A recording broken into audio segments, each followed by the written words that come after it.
So I want to report to you that we had a community gathering here yesterday, and we had quite a number of people, more than I expected, came to be part of a conversation about the future of our center. And that all is precipitated by the fact that we have had 3 candidates for spiritual leader come to our center and present themselves and pretty much go through an interview of sorts with us, a Q&A after the celebration. And that was the idea yesterday, that we were going to, start collecting data on what it is we'd like to see in our future. And the plans changed. Thus, the title of my talk, Unrealized Expectations. And the reason that our expectations were unrealized is that on Monday of last week, Reverend Mark Anthony Lord and I spoke, and he withdrew his name from consideration for our position of spiritual leader. And then on Tuesday, I spoke with Reverend Ken Wilcox, and he did the same thing. Something's happening. So, and I'll talk about Marcia here in a moment, but this sort of changed everything. And of course, when I talked to Mark that night when I was sleeping, I had some really terrible nightmares to the point where Barbara had to wake me up because I was yelling out, "No."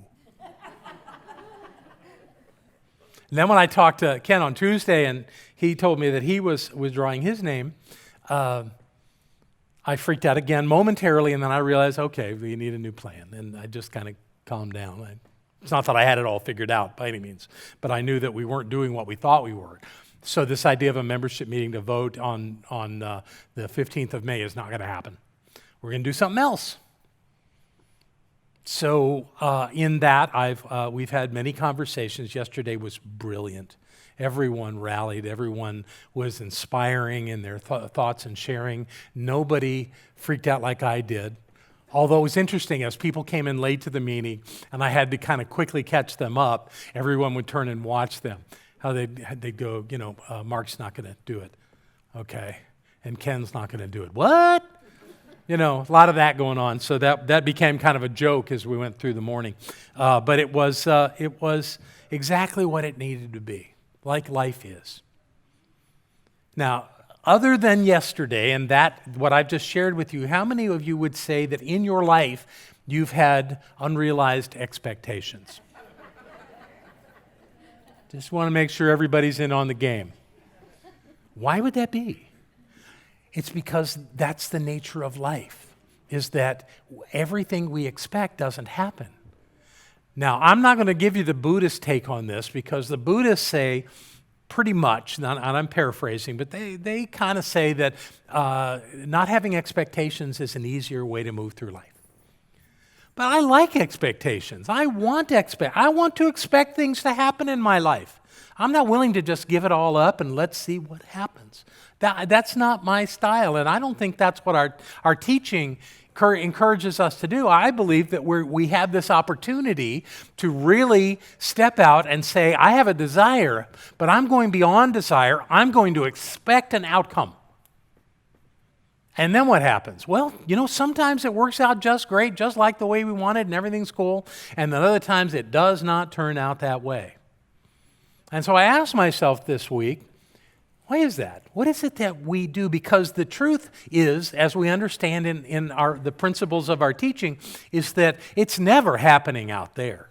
I mean, we may get the news out there from someone or something, but that's not where it's created. It's created inside of us. It's our doing. Now, does that mean that we're all into sabotaging ourselves? Not at all. Not at all. The thing is that we have ideas, though, in our mind about the way things should be. And sometimes when we take on this idea that, oh, this is going to be great, this is going to turn out just the way I'm imagining, I'm all into it, it's wonderful. Oh, crap, that's not what happened. How do we get to that place? It's inside of us. So what I did was assemble some ideas that I want you to consider. as we kind of look at what's happening with our community, but also with us as individuals. Everything that Ernest taught was really about how we individually process our lives and how we get the results that we get. And so knowing that that's so, he had what we called hidden beliefs. He said there are certain things we believe, but we don't know we believe them. We accepted them at some point in our lives, and we said, that's just the way it is, and we just kind of forgot in our conscious mind that that was there, but it's still there. If we accepted it as so, then it's a belief. Now, under certain circumstances, we can get it to come back up into our conscious mind, but really not until we need it. If I asked you what your hidden beliefs were, you can't do that because they're hidden. But what I want to do with this is give you an opportunity to see some possibilities. Now, I'm not suggesting that all of us do all of these things. I am suggesting, though, that we all look at them, consider them, and see which one kind of hooks us, which one's really there. That we go, oh, yeah. Because there will be something. So get ready. I think we got 8 of these ideas that take us into an outcome that is not what we were expecting. The first one is so logical. Life should be fair. Now we know better. We know better. We say that. Life's not fair. But then something happens the way we didn't want it to, and we go, well, that's not fair. No, you're right. It's not fair. But that's the way it works, is that there's no promise anywhere in the science of mind or any other philosophy that life is fair. It does say we're all equal, but it doesn't say that there's fairness, because fairness is subjective. Fairness is not a guarantee in our lives. So when we fall into that trap of thinking that life should be fair, we're setting ourselves up to remember that it's not. And that there's more to do than just expect everything just to balance out all natural and normal, because we have things in our minds that take us to a different place, that don't hold us in that place of absolute balance. That just makes us human. It doesn't make us wrong. It doesn't make us bad. It's just the way we're wired until we change our wiring. So life should be fair is not a really helpful thought, ever. Second one is the results we want will fall into our lap. All I have to do is a treatment and just sit back and wait, and it's all going to turn out just great. Here's the thing about treatment. Even working with a practitioner, if you have hidden beliefs that are contrary to the thing that you're asking a practitioner or a minister to know in truth with you, your consciousness is still in play. Now, unless you're absolutely, and I've seen people be able to do this, absolutely trust that practitioner so much that you give them absolute dominion over your consciousness and your experience. How many people know how to do that? They just say, fix it. I'm going to stay exactly the way I am. Everything about me is going to stay the same, but this condition's going to change. And you know what? Practitioners have the ability to do that. They can actually create change even though you're not in a conscious place to experience that. And you may not even notice that things changed. You may not even get that it's different. And if you do notice that it's different, then it may just go back to the way it was after a little while. Holmes even says that. He says that the practitioner has the ability to make the change, but to have that stay as a constant in your life, you must have the consciousness to accept it and to live by it. And most of us don't, without some changes, some ways of thinking differently. And then we're always at choice about that. It's never anything out of us that makes that happen. It's always us. It's always our consciousness that drives the outcomes in our lives. And yes, a practitioner can have influence, but the real game is with us. Always has been, always will be. The third one is everyone should do what we want. Now, you laugh, but don't you want it to be that way? Of course you do. You want everybody to kind of do it the way you want it done. But it's not reasonable or logical that people would do that. Everyone is going to do it in the way that they perceive it and their consciousness aligns with it. Whatever it is, whatever's going on. I mean, did I want Mark and Ken to drop out? Absolutely not. I wanted them to vie for this position and have us rally around the one that rose to the top. Ha! Not my choice. Not my choice. I didn't get to do that. Interestingly, what both of them said and they don't know each other. They have no contact with each other, barely know who the other one is. Maybe don't even. Yet they both, in the communication that they brought to me, said that our community is in grief. Now, don't find fault in that. Grief is a perfectly reasonable emotion. And what they were saying is that we're in grief over Barbara's health. And I can't argue that. There's been plenty nights that I've cried myself to sleep with grief. That we don't get to play the way we used to play. We don't get to go to the beach the way we used to do. That for a period of time, we really even couldn't have conversations because the words couldn't come out for her. And I was kind of lost in all of that.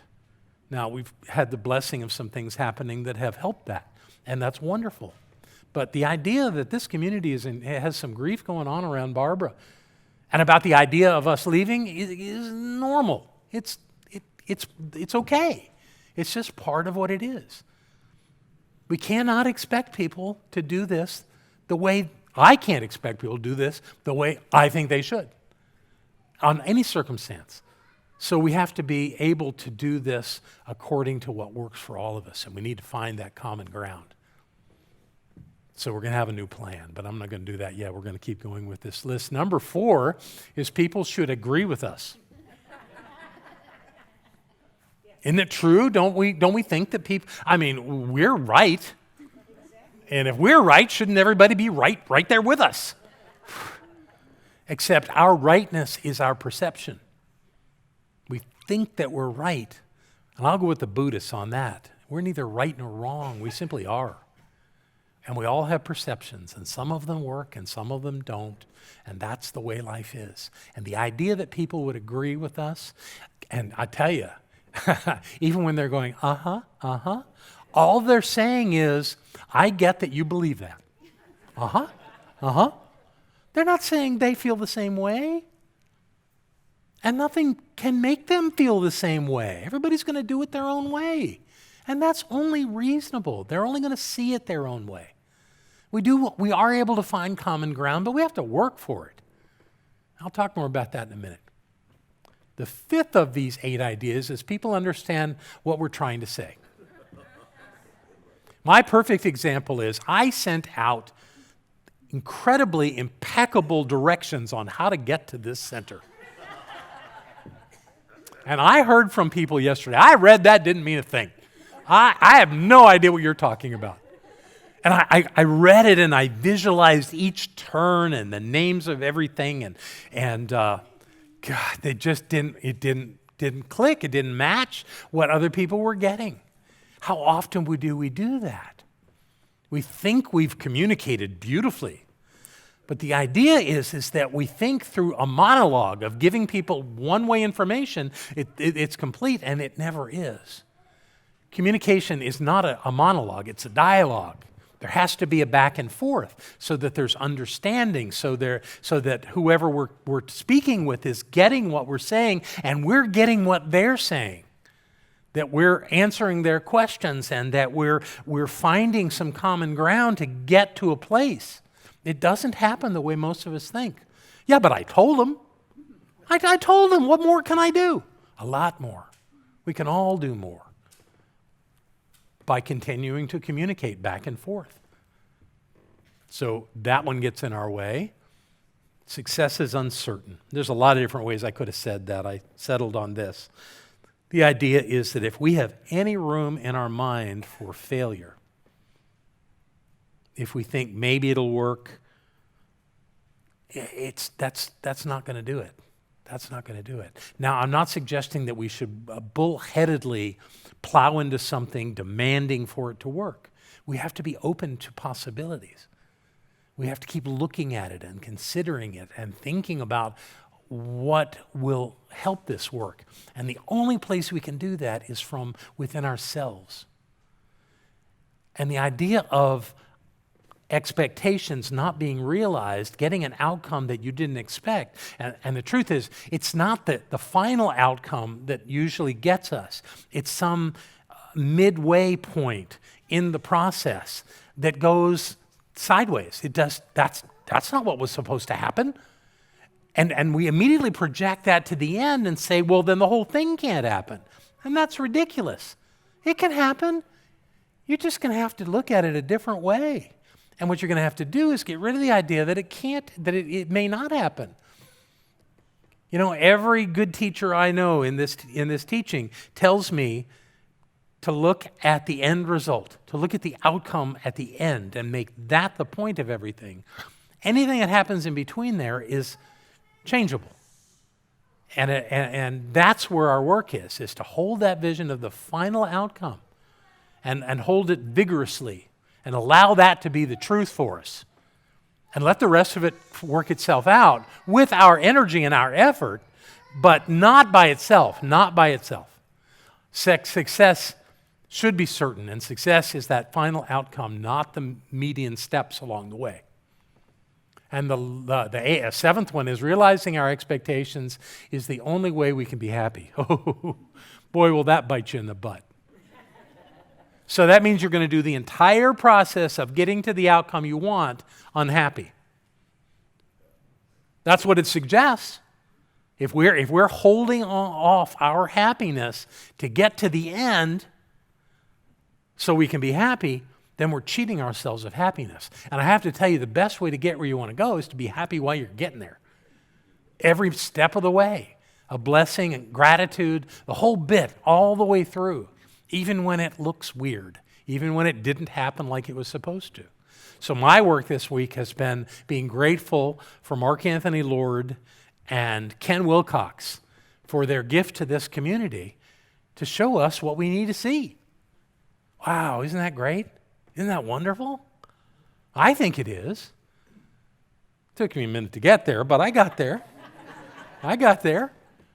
And then everyone demonstrated that for me on Saturday. Brilliantly, beautifully. The rallying around this yesterday was just beyond my wildest imagination. Nobody seemed stuck. In fact, some people talked about how they had been stuck, and then suddenly seeing this group of people take this on so beautifully, so elegantly, inspired them to let go of their stuff. Yay! God, shouldn't life be like that all the time? It was yesterday. And the final one is people will change. Maybe people change. People do change. But you can't count on them changing. You can't rely on that in your life so that you can have the outcome that you desire. That's the false premise of so many failed marriages, that somehow I can get them to change. No, you can't. They could change. Never take that away from somebody. Anybody can change. But you cannot make them change. Will they change? Perhaps. But what I found in life is that most people are true to their nature. And if you're trying to get somebody to change their way of being in the world, you're climbing a cliff without a rope. It's just not. It's not that way. People are going to be who they are. And that's reliable. And I find that very helpful to know that people will be that way. So if somebody lies to me, I go, well, chances are they're going to lie to me again, and I shouldn't be surprised. And I shouldn't hate them for it. I shouldn't be mad at them for it. I shouldn't be above it all because they lied to me. I should just get that they did. And it's okay. Then I know where we're coming from. And I know how to relate. If someone is late constantly, don't expect them to be on time. Don't get mad at them if they don't show up on time. That's ridiculous. That's their nature. And everything else about them. There's no way that you can expect them. And it's not just about asking them either. We're not beings of manipulation. We're beings of love and light. So people are the way they are, and the best thing that we can do is love them the way they are. And don't expect them to make our lives work. I can't expect anyone to make my life work by them changing. That's just not going to be it. It's up to me. It's up to me about knowing who I am and working from that. So these are just some ideas that have come to me around the idea of unrealized expectations and the things that may be going on inside of us that would glitch something in a way that it would come out differently than I expected. So what do you do when you get an unrealized expectation? When you get something that happens that you weren't ready for, like what happened to us this week? What do you do? Well, I got some ideas around that too. And they are 7 ways to manage unrealized expectations. Things that we can do once we go, oops. So let's see what we got here. First one is make your timelines reasonable. There will be points in whatever you're creating in your life that won't go according to plan and the timeline you have. And you think maybe, or I do at times, that I can just kind of work it through. I can get there. I can get this done. Yeah. I'm going to get everybody to do this, and it's going to all be right on time. Not. Did I not learn that from our creek situation? Creek's the same way it's been, all along. That doesn't mean it's wrong, and it doesn't mean it was mine to make happen. I finally woke up and realized it wasn't mine to make happen, that I don't have the expertise to do that, but other people do. So let them do it.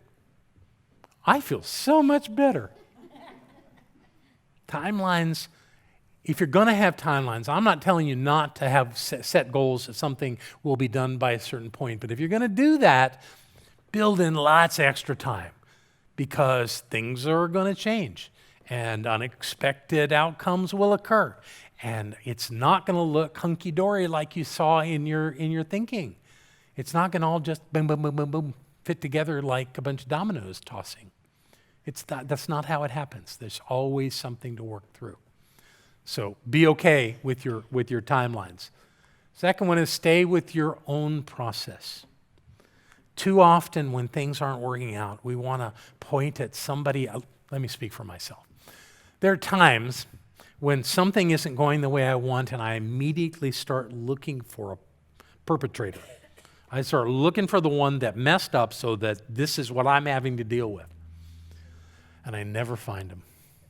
Sometimes I think I do, but that just creates more hot water because it's not about that. It's really not about that. It's really about my process and my being okay with what's going on. And me staying the course for me. And again, the course is not every step falls into place exactly as I want. It's that final outcome will happen. And what I'm very clear about today, and I really got this from everybody yesterday, that we're going to find the right spiritual leader for this community, leader or leaders. However that's supposed to be, that is unfolding perfectly, whether I can see it or not. And that my life is working. And one of the things that we're talking about now to make that happen is Barbara and I taking a sabbatical, modified sabbatical, so that we're not around here as much. So our teams and our volunteers and all the good people that really do run this place can have a deeper sense of ownership without me getting in their way. You think I don't get in their way? Come into the kitchen sometime.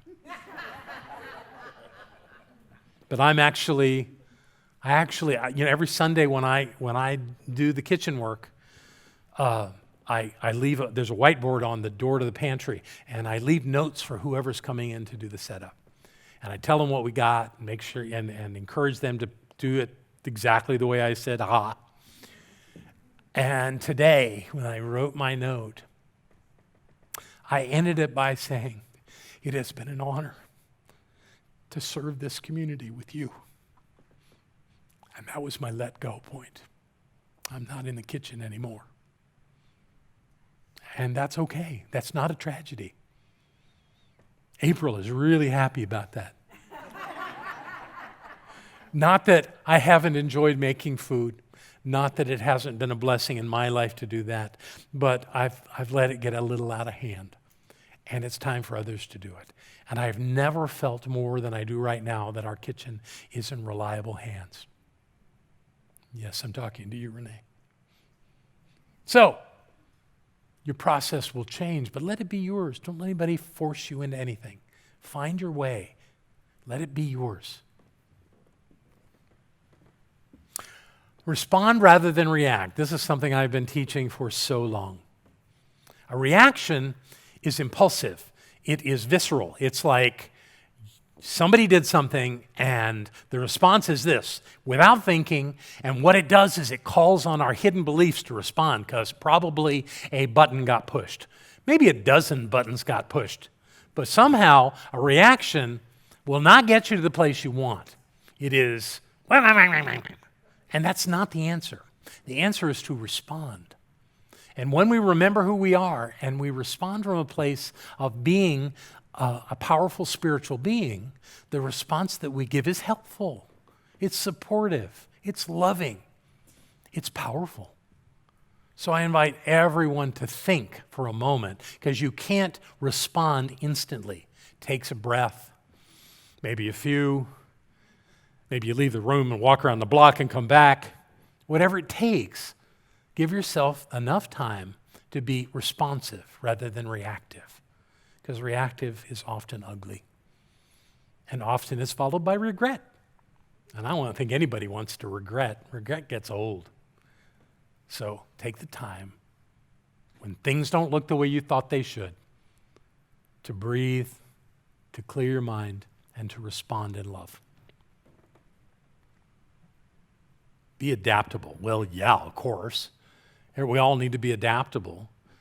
Things are going to happen and we won't know what to do. But then we will. We don't have to know right away. All we have to know is that intention, that final outcome is still out there. And it's our task to get to it and to have it come to us. So when we do that, we do it by our changing, adapting our thinking, adapting our plan, adapting in a way that supports the outcome. Because we ran into an obstacle. The obstacle's there. Now, if you get really clear, maybe that obstacle will just crumble to nothing and you can continue on your path. Or maybe there's something else you need to know. Obstacles are not our enemies. They're not wrong. They're not bad. Obstacles are calling us to remember who we are. We are so powerful. We are so much more powerful than we know. And when we open our minds to possibilities, everything changes. Be adaptable. Relax. Chill your jets. Please. I'm talking to myself. It's going to be okay. The thing we always fear is the unknown. We can only fear things that are unknown to us. If we knew what was going to happen, there'd be nothing to fear. But we get afraid because our minds will try to fill that unknown void with something, and often it's with catastrophe. Or if we're caught in that space where nothing comes, then we're living in the void, and oh my God, the void will just devour us. Relax. It's okay. It's going to work out.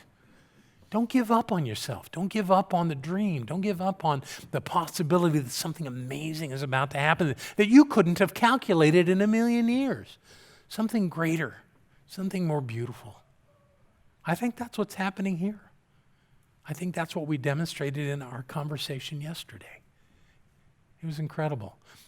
As people talked, we did 2 hours.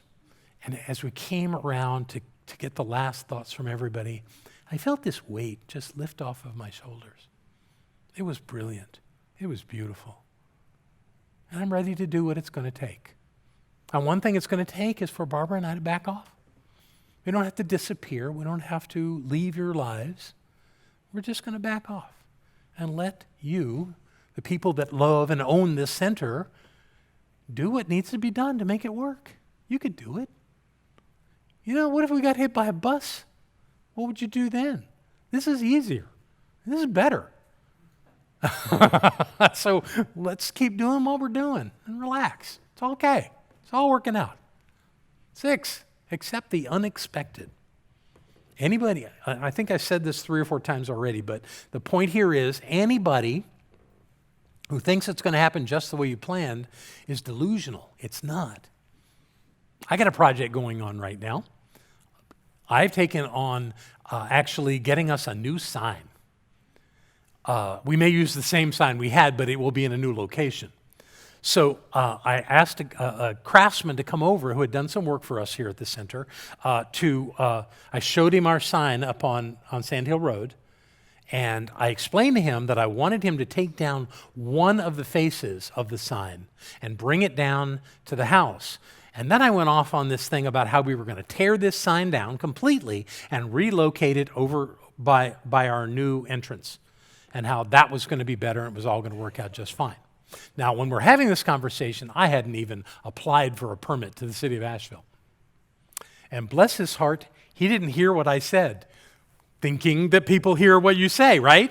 He didn't get it. He took the whole sign down. That's why we don't have a sign here. And we have no permission from the city to put a new sign up. So we're working on it. And it's taken, of course, longer than I expected. I thought the city would accept the $300 and something and give us a permit. We could put a new sign up, but no. They have rules. And it's okay.